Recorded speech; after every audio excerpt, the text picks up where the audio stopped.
በዓለም ዙሪያ ላላችሁ ቅዱሳን ዛሬ ደግሞ እግዚአብሔር በልቤ ያስቀመጠውን የመጽሐፍ ቅዱስ ክፍል እንመለከታለን። ፊልጵስዩስ መጽሐፍን እያየን ያለ ነው እና መግቢያዎቹን ባለፈው 2-3 ክፍሎች ውስጥ ተመልክተናል። ዛሬ ደግሞ ቁጥር 3 እንመለከታለን። ይህም ደግሞ ምዕራፍ 1 ከቁጥር 1 እስከ 11 ድረስ ያለው ነው።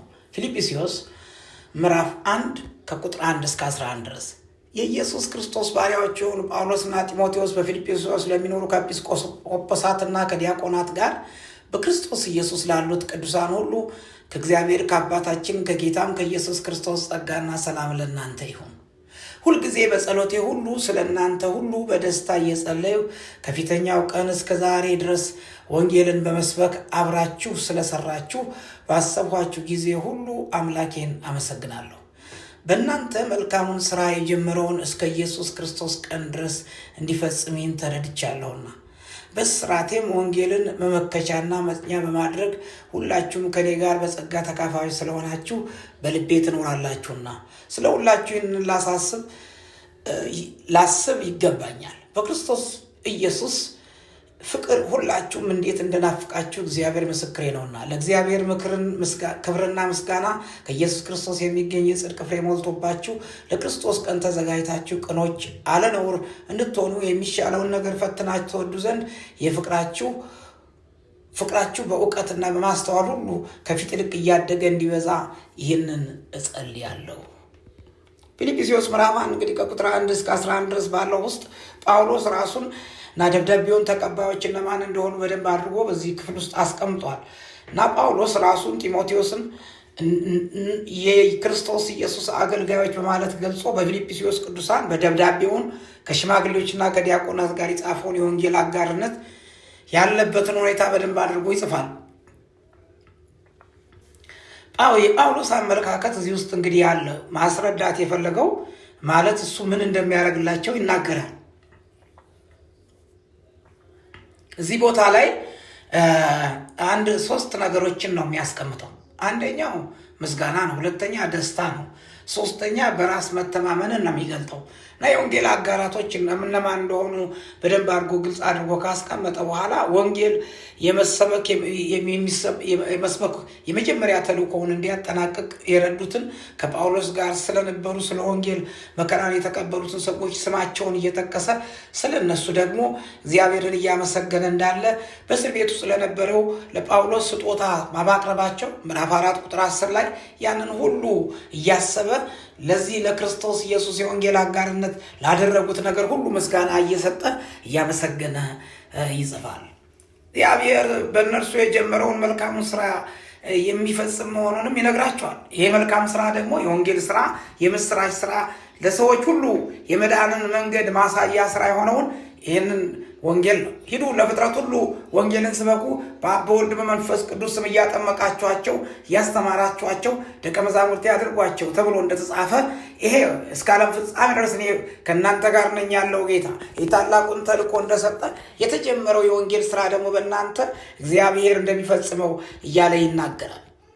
እዚያ በኋላ እግዚአብሔር በሕይወታቸው ውስጥ የጸጋን ስራ ከጀመረበት ጊዜ ጀምሮ ወንጌልን ሲቀበሉ እግዚአብሔር በእነሱ መስራትን ለመቀበልና እስከ ጌታ ቀን ድረስ በእምነታቸውን ለመደገፍ ታማኝ ጌታ እንዳላቸው እንዲያስቡ ጳውሎስ ለፊልጵስዩስ ሰዎች ስሜቱን ትክክል ይነግራል። ለምን ይህንን ማድረግ እንደፈለገ ሲናገር ይህን የወንጌል እውነት ከሚያልፉበት መከራ የተነሳ እንዳይጥሉት ነው። ጳውሎስ በእስር ላይ የፊልጵስዩስ ሰዎች እየተሰቃዩ አንዳንድ ወንድሞች በጳውሎስ ላይ ተቃውሟል። የውሸት አስተማሪዎች ተነስተው የሐሰተኛ አስተማሪዎች በቤተ ክርስቲያን ውስጥ መከፋፈል አድርገዋል። ስለዚህ እንደዚህ ያለውን ነገር የሚያመጡ ወንጌል የመከፋፈል ሳይሆን ወንጌል የአንድነት፣ ወንጌል የመንገድ፣ ወንጌል የክርስቶስ ኢየሱስ የመዳንን መንገድ የሚያሳይ እንጂ የመከፋፈል እንዳልሆነ ይናገራል። አንዳንዶች የእሱን ብሩህ የተስፋን ቃል ደግሞ የሰጣቸውን የወንጌል ተልእኮ ያንን እያጣመሙ ስለነበረ ያንን ለማስተካከል ደብዳቤውን ይጽፋል። ፊልጵስዩስ ሰዎች ያለውን ፍቅር በደንብ አድርጎ ይነግራቸዋል። የእግዚአብሔር ጸጋ እየተለማመዱና ፍሬያማ በመሆን አገልግሎት ውስጥ እንደሚካፈሉ ደግሞ ከክርስቶስ ጋር ደግሞ ያላቸውን የወንጌል ስራ አጥብቀው መያዝ እንዳለባቸው እያሳሰበ ይናገራል። የእግዚአብሔር ጸጋ አንድ ሰው እንዲሰቃይ መከራ ውስጥ እንዲያልፍ ሲያልፍ ሰዎች ሁሉ በዚህ ውስጥ ሲያልፉ ማለትም ለወንጌል ብለው በሚከፍሉት መከራ እግዚአብሔር የሚናገረው ነገር ጌታችን ኢየሱስ ክርስቶስ እኔ ከእናንተ ጋር ነኝ ይላል። እና እግዚአብሔር ቃል እንግዲህ በደንብ አድርጎ አስረግጦ ሲናገር በጳውሎስ በኩል የሚነግራቸው ነገር በክርስትና ሕይወታቸው አጥብቀው መያዝ የሚገባቸውን ነገር ሁሉ መያዝ እንዳለባቸው እያስረገጠ ይነግራቸዋል።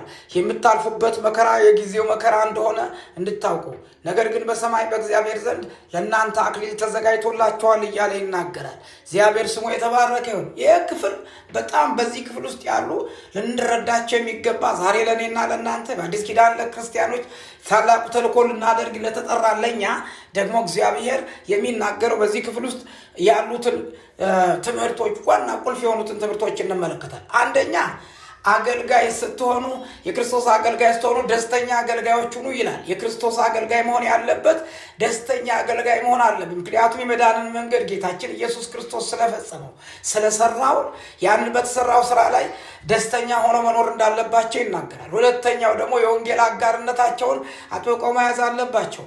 በወንጌል እጅ ለእጅ ተያይዘው ለወንጌል ብለው አንድ ላይ የእግዚአብሔር ባሪያዎችን ያገለግሉ እንደነበረ ያንን መያዝ እንዳለባቸው አጥብቀው መያዝ እንዳለባቸው እጅ ለእጅ ተያይዘው ወንጌልን መስበክ እንዳለባቸው ይህንን ደግሞ አስረግጦ ይናገራል። ሌላው ሶስተኛው የእግዚአብሔርን ታማኝነት ነው የሚናገረው። በፊልጵስዩስ ሰዎች መልካም ስራ የጀመረው እግዚአብሔር ታማኝ አምላክ ስለሆነ እሱ የሚታማ ሳይሆን እሱ ግን እውነተኛ አምላክ ሆኖ የሚኖር አምላክ ስለሆነ ታማኝነቱ የማይገለጥ ታማኝነቱ እስከ ጥግ የሆነ በቃላት ብቻ ተገልጦ የሚያልቅ እንዳልሆነ ይሄ ትልቅ እንደሆነ እንዲያስቡ ታማኙ ጌታ ደግሞ መንገድ ላይ የማይጥል ወንጌልን እየሰበኩ መከራ ውስጥ እያለፉ የማይጥል አምላክ እንዳላቸው ማሰብ እንዳለባቸው ይናገራል። ሌላው አራተኛው ፍቅርና ምስጋና ነው።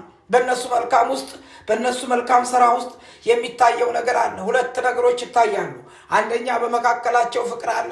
ሁለተኛ ከክርስቶስ ኢየሱስ የተነሳ ያን ፍቅር ማጥብቀው መያዝ እንዳለባቸው ይናገራል። ሶስተኛው ደግሞ ምስጋና ነው። ምስጋና የፊልጵስዩስ ሰዎች በፍቅርና በእውቀት እንዲበዙ ይበረታታሉ።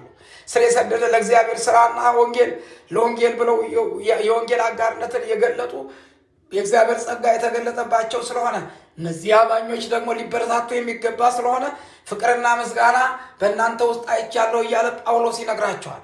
ሌላው አምስተኛና የመጨረሻ በዚህ ክፍል ውስጥ የምናገኘው ትምህርት ክርስቶስን ያማከለ ደስታ ያላቸው መሆኑ ነው። እና እንግዲህ አስቡ፣ ዋናው መልእክት በክርስቶስ ደስታን ስለማግኘት ይህ ደስታ በሁኔታዎች ላይ የተመሰረተ ሳይሆን በእግዚአብሔር ሕልውና ላይ በእግዚአብሔር ጸጋ ላይ የተመሰረተ እንደሆነ ይነግራቸዋል። እናንተ ያገኛችሁት ደስታ ይላቸዋል። ይሄ ክርስቶስን ማዕከል ያደረገ ደስታ ነው። ደስታችሁ መለኮታዊ ነው። ደስታችሁ ከሰማይ የሆነ ነው። ስለዚህ ክርስቶስን ያማከለ ደስታ አላችሁ እና ይህን አጥብቃችሁ ልትይዙት ይገባል። ይሄ በሁኔታዎች ላይ የተመሰረተ ደስታ አይደለም ይላችኋል። በእግዚአብሔር ሕልውናና ጸጋ በሁለት ነገሮች ነው የሚናገረው። የእናንተ ደስታ በእግዚአብሔር ሕልውና ላይ አንደኛ የተመሰረተ ነው። ሁለተኛ በእግዚአብሔር ጸጋ ላይ የተመሰረተ ነው። ከሰማይ የሆነ ይሄ መለኮታዊ የሆነ ነው። እሱ ማንም ከእናንተ ሊወስደው የማይችል ማንም ሊነጥቃቸው የማይችል ደስታ በውስጣችሁ በክርስቶስ ኢየሱስ ታትሟል እያለ ይነግራቸዋል። የናዝሬቱ ኢየሱስ የጌቶቹ ጌታ ይህን መልእክት የሚሰሙ ሁሉ ደስተኛ አገልጋዮች ሆነው የወንጌል አጋሮች ሆነው የአንተን ታማኝነት የእግዚአብሔርን ታማኝነት የአንተን ታላቅነት የሚያስቡ ሉዓላዊነትን የሚያስቡ በፍቅርና በምስጋና ሕይወታቸው የታሸና የተቋጨ የሚሆን የእስራኤል አምላክ እግዚአብሔር አንተን ማዕከል ያደረገ ደስታ አንተን ማዕከል ያደረገ የክብር አምላክ እግዚአብሔር ደስታ በሕይወታቸው የታተሙ ሰዎች እንደሆኑ በኢየሱስ ክርስቶስ ይህን መልእክት የሚሰሙ ሁሉ አንተ ድንቅ ጌታ አንተ ኃያል አምላክ በልጅ በኩል ያገኙትን ደስታ እንዲያጣጥሙት የክብር አምላክ እግዚአብሔርን በኢየሱስ ክርስቶስ ጸልያለሁ። ይህን መልእክት የሚሰሙ ሁሉ ሴት ባሪያዎች፣ ወንድ ባሪያዎች የክብር አምላክ ከዚህ መልእክት የተነሳ እስራኤል ቅዱስ እግዚአብሔር ያንተ የወንጌል ማህተም በልባቸው እንዲታተም ጸልይ። ስለ ሁሉ ክብር ለአንተ በጌታ በኢየሱስ ክርስቶስ ስም አሜን ነው። ኢየሱስ ክርስቶስ ጌታ